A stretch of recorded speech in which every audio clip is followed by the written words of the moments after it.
ये लड़का जो पकौड़े की दुकान चला रहा है, क्या लगता है वो मेहनत करके आखिर कितना अमीर बन सकता है? शायद ये आगे चलकर एक बड़ा सा रेस्टोरेंट खोल ले, या हो सकता है कि पैसे कमाकर एक बड़ा 2 मंजिला मकान बना ले। इससे ज्यादा क्या ही कर लेगा ये, है ना? आप भी शायद यही सोच रहे होंगे। लेकिन दोस्तों, यही वो लड़का है जो आगे चलकर पूरे भारत का सबसे अमीर आदमी बना। नाम है धीरूभाई अंबानी। तो आखिर कैसे एक पकौड़े बेचने वाले इस गरीब लड़के ने 75,000 करोड़ रुपए की टर्नओवर वाली कंपनी बनाई? आज के इस वीडियो में हम इन डेप्थ स्टोरी जानने वाले हैं। हाँ, हो सकता है कि ये वीडियो हमारे चैनल पर अपलोड होने वाले जनरल वीडियो से थोड़ी बड़ी हो, लेकिन मैं 100% दावे के साथ कह सकता हूँ कि अगर आपने इस वीडियो को पूरा देख लिया तो फिर ये आपके लाइफ में जरूर बदलाव लेकर आएगा।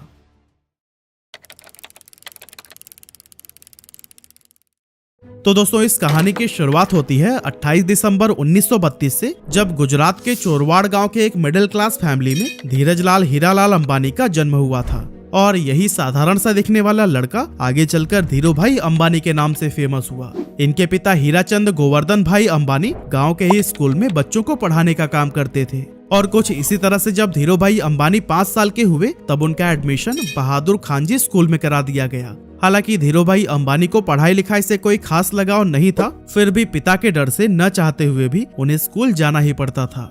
अब क्योंकि हीराचंद जी के कुल 5 बच्चे थे और जैसे जैसे वो बड़े हो रहे थे, उन्हें स्कूल की सैलरी से घर चलाने में काफी प्रॉब्लम होने लगी थी। और दोस्तों, इसी गरीबी और तंगहाली से ही परेशान होकर एक दिन धीरूभाई अंबानी ने फैसला किया कि अब वो पढ़ाई छोड़कर कोई काम करेंगे। वैसे तो बेटे के इस फैसले से हीराचंद काफी नाराज हुए और उन्हें वापस स्कूल भेजने की कोशिश में लग गए, लेकिन धीरूभाई के जिद के सामने उन्होंने भी हार मान ली। अब दोस्तों, यहाँ धीरूभाई काम तो करना चाहते थे, लेकिन आखिर करें क्या, ये उन्हें समझ नहीं आ रहा था। और इस तरह से काम की तलाश में वो इधर उधर घूमते रहे। और फिर इसी टाइम पर वह अपने गांव के एक मंदिर पहुंच गए। उन्होंने देखा कि अक्सर सुनसान रहने वाले मंदिर परिसर में आज बहुत भीड़ लगी हुई थी।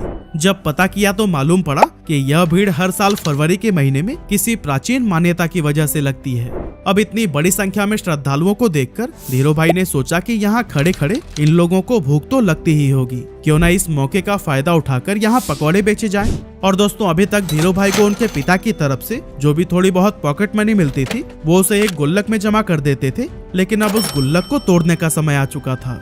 उन्होंने बिना किसी देरी के गुल्लक तोड़कर पैसे निकाला, उससे ठेला खरीदा और मंदिर के पास ही पकौड़े बेचने लगे। अब दोस्तों, इस धंधे से उन्हें शुरुआत में तो बहुत प्रॉफिट हुआ, लेकिन कुछ समय के बाद जब श्रद्धालुओं की संख्या कम होने लगी तो फिर उनकी आमदनी भी लगभग न के बराबर रह गई।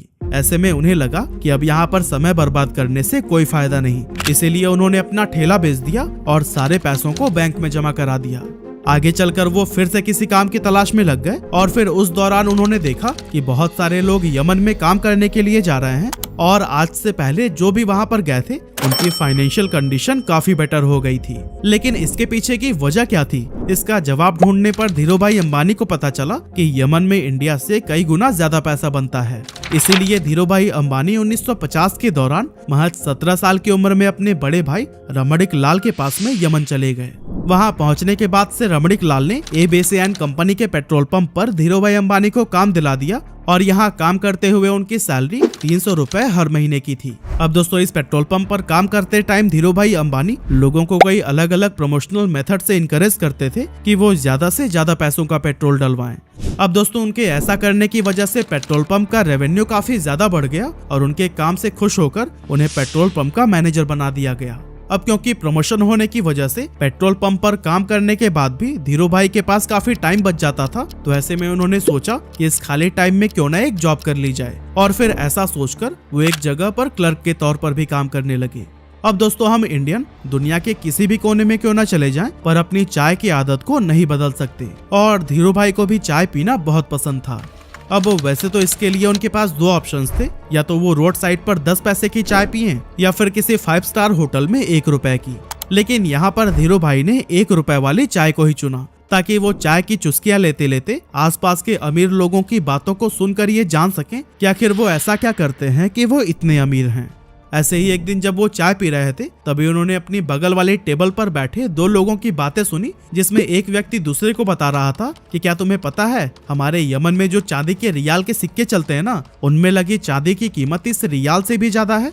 यानी कि 100 रुपए के सिक्कों में 110 रुपए की चांदी है। अगर कोई इसे पिघलाकर निकाल ले तो फिर उसके पास पैसे ही पैसे होंगे। अब वैसे तो ये अमीर लोग इस बात को बस मजाक मजाक में कर रहे थे, लेकिन धीरू भाई ने इसे सीरियसली ले लिया। उन्होंने एक मशीन खरीदी और फिर लाखों की संख्या में सिक्कों को पिघलाना शुरू कर दिया। जैसे जैसे धीरू भाई का यह काम आगे बढ़ा, मार्केट में सिक्कों की कमी होने लगी और गवर्नमेंट भी इस बात से परेशान थी कि आखिर ये सिक्के जा कहाँ रहे हैं। और दोस्तों, जब गवर्नमेंट ने इस बात की जांच के लिए इन्वेस्टिगेशन टीम बनाई, तब धीरू भाई अंबानी का नाम सामने आया। हालांकि जब तक पुलिस उनके ठिकाने पर पहुंचती, धीरू भाई सारे पैसे इकट्ठा करके वहां से इंडिया निकल चुके थे। ये साल था 1958 का, जब धीरू भाई वापस अपने घर पहुंचे और जब उनके पिता ने यह सुना कि वो नौकरी छोड़कर आए हैं, तो वो काफी ज्यादा नाराज हुए। रिश्तेदारों ने भी काफी क्रिटिसाइज किया, लेकिन फिर भी उन्होंने किसी की भी बातों पर ध्यान नहीं दिया।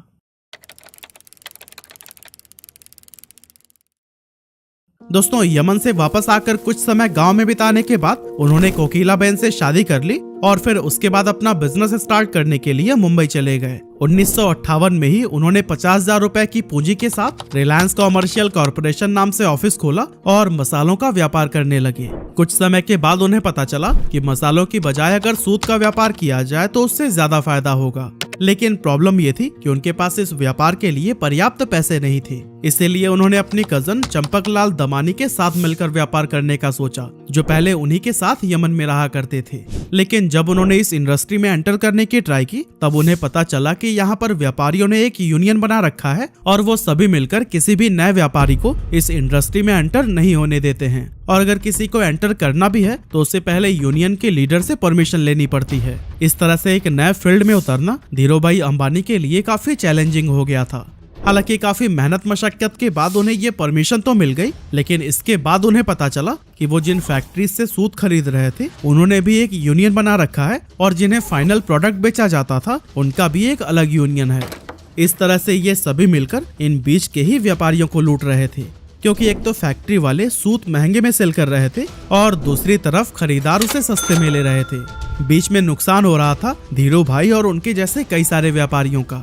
ये सब देखने के बाद धीरू भाई ने एक बहुत बड़ा स्टेप लिया और अपने यूनियन के सभी मेंबर्स को इकट्ठा करके यह डिसाइड किया कि हम सब फैक्ट्री से सस्ते में माल उठाएंगे और महंगे में बेचेंगे, ताकि हमें भी अपने हक का पूरा प्रॉफिट मिल सके। हालांकि ऐसा करने पर मुंबई के कई बड़े व्यापारी नाराज हो गए और इसीलिए उन्होंने एक IAS ऑफिसर को पैसे खिलाकर उस जगह पर ताला लगवा दिया जहां पर खरीदारी के लिए बोली लगाई जाती थी। लेकिन दोस्तों, धीरू भाई अंबानी का दिमाग भी किसी से कम थोड़ी था। उन्होंने जब गोदाम में ताला लगा देखा तो अपना विरोध जताने के लिए यूनियन के मेंबर्स के साथ मिलकर अपना सारा माल उसी IAS ऑफिसर के घर के सामने रखवा दिया। अब कुछ ही घंटों में उस IAS ऑफिसर के घर पर बड़े ऑफिशियल्स आने वाले थे और अगर वो घर के सामने बिखरी हुई बोरियों को देख लेते तो फिर उन्हें IAS के हरकतों का पता लग जाता। इसी वजह से अपनी नौकरी को बचाने के लिए कुछ ही मिनटों के अंदर उस IAS ऑफिसर ने ताला खुलवा दिया और धीरू भाई समेत उन सभी व्यापारियों का कारोबार फिर से चल पड़ा। अब दोस्तों, इसके कुछ साल के बाद तक तो सब कुछ सही चल रहा था, लेकिन फिर चंपकलाल दमानी और धीरू भाई अंबानी के बीच में डिस्प्यूट होने लगी। असल में दोनों का बिजनेस माइंडसेट बहुत ज्यादा अलग अलग था, इसलिए 1965 में चंपकलाल दमानी ने पार्टनरशिप खत्म करने की सोची और फिर दोनों अलग हो गए। 1966 में धीरू भाई अंबानी ने गुजरात के नरोदा में टेक्सटाइल मिल शुरू की और फिर यहाँ से उन्होंने कभी भी पीछे मुड़कर नहीं देखा। उसी दौरान सरकार रिप्लेनिशमेंट लाइसेंस लेकर आई, जिसके तहत व्यापारी बाहर के देशों से सस्ते फैब्रिक मंगा सकते थे, लेकिन शर्त ये थी कि उससे कुछ नया बनाकर वापस से दूसरे देश में एक्सपोर्ट करना होगा। यहाँ पर धीरू भाई अंबानी ने चालाकी दिखाते हुए अपनी सारी सेविंग से विदेशी फैब्रिक खरीद लिया और फिर उससे तरह तरह के आउटफिट्स जैसे कि टी-शर्ट, शॉल और शॉर्ट्स बनाने लगी। इस नए कारोबार के लिए ब्रांड नेम रखा गया था विमल, जो कि उनके बड़े भाई रमणीकलाल अंबानी के बेटे विमल अंबानी के नाम पर रखा गया था। अब मशीनें लग चुकी थी, कपड़ों का प्रोडक्शन भी भारी मात्रा में कर लिया गया था, लेकिन उन्हें बाजार में उतरने से रोकने के लिए दूसरे टेक्सटाइल मालिकों ने एक चाल चली। एक्चुअली उन्होंने अपने सभी रिटेलर से यह कह दिया था कि अगर धीरू भाई अंबानी से आपने माल खरीदा तो फिर वो उन्हें आगे से माल नहीं देंगे। लेकिन दोस्तों, दूसरे टेक्सटाइल मालिकों की ये साजिश भी धीरू भाई अंबानी को रोक नहीं सकी। धीरू भाई पूरे देश में घूमे और रिटेलर्स को ये भरोसा दिलाया कि वो माल उन्हीं से ही खरीदे। उन्होंने सभी रिटेलर्स से ये वादा किया कि अगर नुकसान होगा तो उनके पास आना और अगर मुनाफा हुआ तो अपने पास रख लेना। धीरू भाई की ये बात थोक व्यापारियों को भी भा गई और उन्होंने उनसे जमकर कपड़े की खरीदारी की। अब चूंकि पॉलिस्टर की क्वालिटी मार्केट में मौजूद बाकी ब्रांड्स के मुकाबले बहुत ही बढ़िया थी, इसीलिए विमल के कपड़ों की डिमांड बहुत तेजी से बढ़ने लगी। और दोस्तों एक मौका तो ऐसा भी आया जब एक ही दिन में देश भर में विमल के 100 शोरूम्स का उद्घाटन किया गया और विमल उस जमाने का नंबर 1 पॉलिस्टर ब्रांड बन गया। इसके अलावा वर्ल्ड बैंक की टीम ने जब धीरू भाई के नरोदा स्थित कपड़ा मिल का इंस्पेक्शन किया तो फिर उन्होंने इसे इंडिया का बेस्ट टेक्सटाइल मिल कहा। साथ ही यहाँ पर बने हुए कपड़े डेवलप्ड कंट्री के स्टैंडर्ड्स पर भी एक्सीलेंट साबित हुए। लेकिन दोस्तों ये सफर धीरू भाई अंबानी के लिए इतना आसान नहीं था, क्योंकि जब इनके कॉम्पिटिटर्स को ये पता चला कि धीरू भाई अंबानी रिप्लेनिशमेंट का गलत फायदा उठा रहे हैं, तब उन्होंने धीरू भाई अंबानी पर केस कर दिया। इसके बाद से धीरू भाई अंबानी ने ये सफाई दी कि शर्तों में ये कहाँ लिखा गया है कि बाहर के देशों से माल मंगाकर 100% प्रोडक्ट को ही एक्सपोर्ट कर देना है। असल में धीरू भाई अंबानी विदेशी फैब्रिक से बनाए गए कपड़ों में से कुछ हिस्सा फॉरेन मार्केट के लिए रवाना कर देते थे और फिर बाकी का डोमेस्टिक के लिए रख लेते थे। और दोस्तों उनकी इस स्ट्रैटेजी से उनके बिजनेस को काफी प्रॉफिट भी हुआ। साथ ही विमल देश सहित विदेशों में भी अपनी अच्छी पहचान बनाने में कामयाब हो गया। इस एरिया में मिली सफलता के बाद धीरू भाई अंबानी ने धीरे धीरे कई और भी दूसरे सेक्टर्स में अपने बिजनेस को एक्सपैंड करना शुरू कर दिया। 8 मई 1973 को कंपनी का नाम रिलायंस कॉमर्शियल कॉरपोरेशन से बदलकर रिलायंस टेक्सटाइल इंडस्ट्रीज लिमिटेड कर दिया गया और 1976-77 के बीच इसका एनुअल टर्नओवर 70 करोड़ रुपए हो गया था।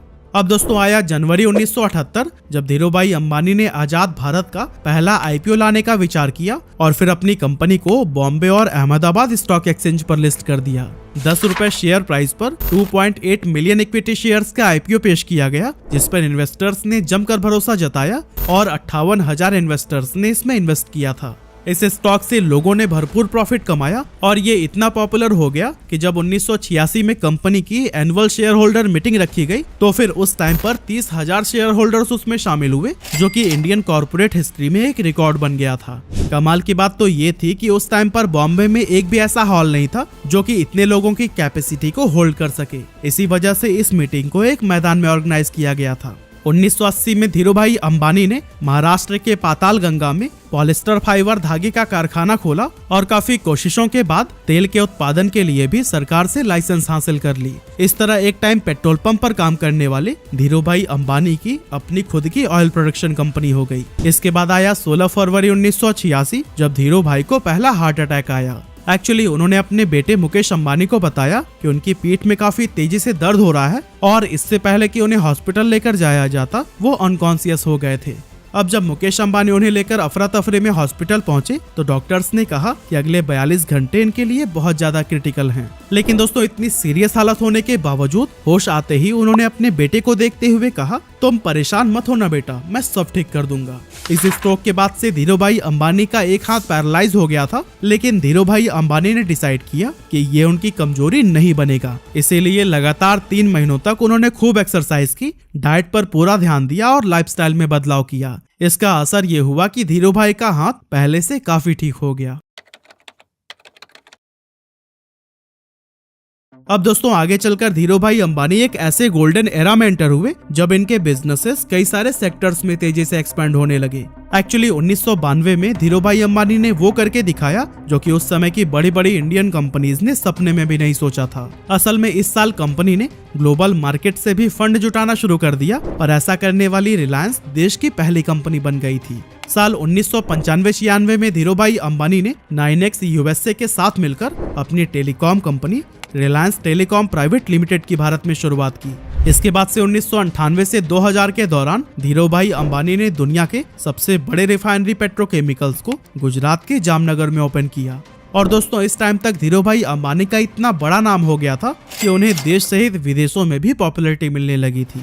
ये पॉपुलैरिटी तब और भी इंक्रीज हो गई जब साल 1996, 98 और 2000 यानी कि 3 साल उन्हें एशिया वीक मैगजीन ने power 50 most powerful people in Asia की लिस्ट में शामिल किया था। ये इंडिया के लिए बहुत ही गर्व की बात थी और इससे भारत के पोटेंशियल्स के बारे में बाकी के देशों को भी अंदाजा होने लगा था। इतना ही नहीं, 15 जून 1998 को धीरू भाई अंबानी पहले इंडियन बने जिन्हें बेहतरीन लीडरशिप के लिए the Wharton school university of Pennsylvania की तरफ से डीन्स मेडल से नवाजा गया था। इसके अलावा 1999 में धीरू भाई अंबानी को बिजनेसमैन ऑफ द ईयर के अवार्ड से भी सम्मानित किया गया और 2001 में द इकोनॉमिक टाइम्स ने इन्हें लाइफ टाइम अचीवमेंट का अवार्ड दिया। और दोस्तों कहते हैं कि ये सब अवार्ड और सम्मान भले ही सिर्फ धीरू भाई अंबानी को मिले, लेकिन उनकी इस सफलता के पीछे उनकी वाइफ कोकिला बेन का भी पूरा हाथ था। एक्चुअली जब धीरूभाई अंबानी मुंबई शिफ्ट हुए थे तब उन्होंने कोकिलाबेन को इंग्लिश सीखने के लिए कहा था ताकि व्यापार में वो भी उनकी मदद कर सके। इसके अलावा धीरूभाई अंबानी जब भी कोई नया काम शुरू करने जाते थे तो फिर उस पर कोकिलाबेन का विचार जरूर मांगते थे। और दोस्तों इसी तरह के सपोर्ट और मेहनत का ही नतीजा है कि मसाले और पॉलिस्टर बेचने से शुरुआत करने वाले धीरूभाई अंबानी साल 2000 तक देश के सबसे अमीर लोगों में शुमार हो चुके थे। उन्होंने 350 स्क्वायर फीट के कमरे से अपने बिजनेस की शुरुआत की थी और फिर देखते ही देखते रिलायंस देश की टॉप कंपनीज में गिनी जाने लगी। कहा जाता है कि अपने सपने को पूरा करने के लिए अंबानी बेहद डिसिप्लिन्ड लाइफ जीते थे। उन्होंने अपने काम करने के घंटे भी तय कर रखे थे और कभी भी 10 घंटे से ज्यादा काम नहीं करते थे। लेकिन पहले हार्ट अटैक के बाद से उनकी तबीयत लगातार खराब रहने लगी थी, जिसके चलते उन्हें हर थोड़े दिनों में ही हॉस्पिटल्स का चक्कर लगाना पड़ता था। लेकिन दोस्तों फिर आया 24 जून 2002 का वो दिन जब धीरूभाई अंबानी को फिर से एक डेडली स्ट्रोक आया और उन्हें मुंबई के ब्रीच कैंडी हॉस्पिटल में एडमिट कराया गया। यहाँ पर डॉक्टर्स ने बहुत कोशिश की लेकिन लगातार ट्रीटमेंट के बाद भी उनकी हालत में कोई सुधार देखने को नहीं मिला और इसी वजह से आखिरकार 6 जुलाई 2002 को 69 साल की उम्र में उन्होंने दुनिया को अलविदा कह दिया और अरबों का साम्राज्य अपने बेटों के लिए छोड़ गए। जिस समय उनकी मृत्यु हुई थी उस समय कंपनी का टर्नओवर 75,000 करोड़ रुपए हो गया था और ग्लोबल फॉर्चून 500 लिस्ट में भी रिलायंस ने अपनी जगह बना ली थी। कमाल की बात तो यह है कि इतनी दौलत और शोहरत हासिल करने के बाद भी उन्होंने एक बहुत ही साधारण जीवन जिया और अपनी रूट्स को कभी नहीं भूले। एक मामूली से पकौड़े बेचने वाले के लिए जीरो से शुरुआत करके कई पीढ़ियों तक चलने वाला एक साम्राज्य खड़ा करना ऑलमोस्ट इम्पॉसिबल था, लेकिन धीरूभाई अंबानी ने यह काम करके दिखा दिया।